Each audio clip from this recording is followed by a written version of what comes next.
Hello everyone, welcome back to our channel బల్తా sweet food. పుల్ల పుల్లగా కారం కారంగా నోటికి ఏమీ తినబుద్ధి కానప్పుడు ఒకసారి ఈ విధంగా గోంగూరకు ఉల్లికారం చేసుకోండి. చాలా అద్భుతంగా ఉంటుంది, చాలా రుచిగా ఉంటుందండి. ఈ గోంగూర ఉల్లికారం చేయడం కోసం ఒక పెద్ద ఉల్లిపాయ తీసుకున్నానండి. ఈ విధంగా పెద్ద ముక్కలు కట్ చేసి పెట్టుకున్నాను.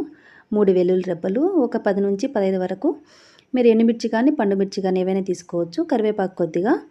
ఇప్పుడు ఒక కడాయిలో 1 స్పూన్ ఆయిల్ వేసుకున్న తర్వాత వేడయ్యాక జీలకర్ర 1/2 స్పూన్, 3 వెల్లుల్లి రెబ్బలు, ఒక 10 నుంచి 15 వరకు పండుమిర్చి వేసుకుంటున్నాను.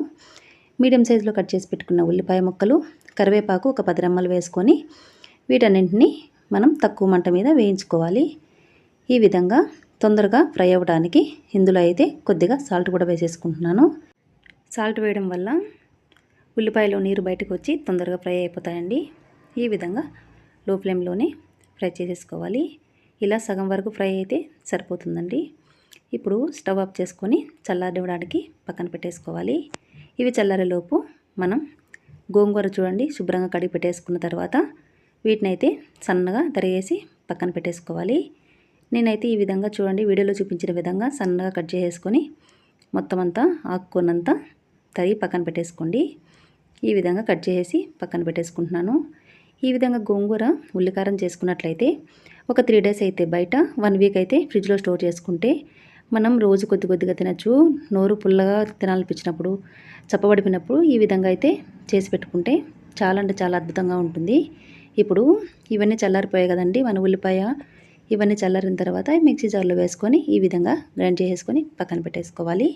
ఇప్పుడు ఒక కడాయిలో ఒక 2 to 3 స్పూన్స్ అంత ఆయిల్ వేసుకున్న తర్వాత వేడయ్యాక ఆవాలు 1 స్పూన్, జీలకర్ర 1/2 స్పూన్ వేసుకొని అవి చిటపట్లాడిన తర్వాత మనం గ్రైండ్ చేసి పేస్ట్లా చేసి పెట్టుకున్న ఉల్లిపాయ పేస్ట్ కూడా వేసేసుకొని ఫ్రై చేసేసుకోవాలి.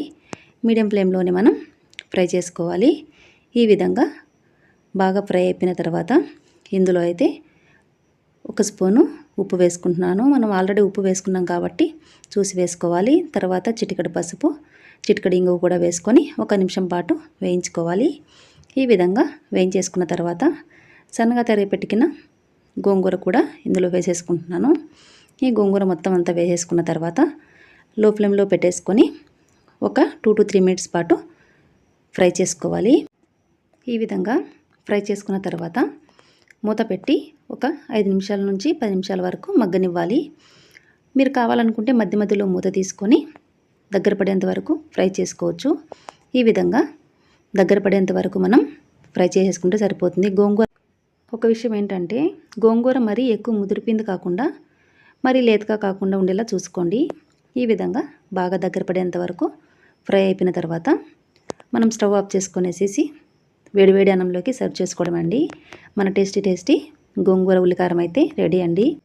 ఇంకేముందండి, వేడి అన్నంలోకి 1 స్పూన్ గోంగూర ఉల్లికారం వేసుకొని 1 స్పూన్ ఆవు నెయ్యి వేసుకొని కలిపి తింటుంటే ఉంటుందండి, అద్భుతంగా ఉంటుందండి. మీరు కూడా ట్రై చేయండి. మీకు ఎలా అనిపించిందో కామెంట్ సెక్షన్లో కామెంట్ చేయండి. వీడియో నచ్చినట్లయితే లైక్ చేసి, షేర్ చేసి, సబ్స్క్రైబ్ చేసుకోండి. మరిన్ని మంచి వీడియోస్ కోసం చూస్తూనే ఉండండి. Thanks for watching.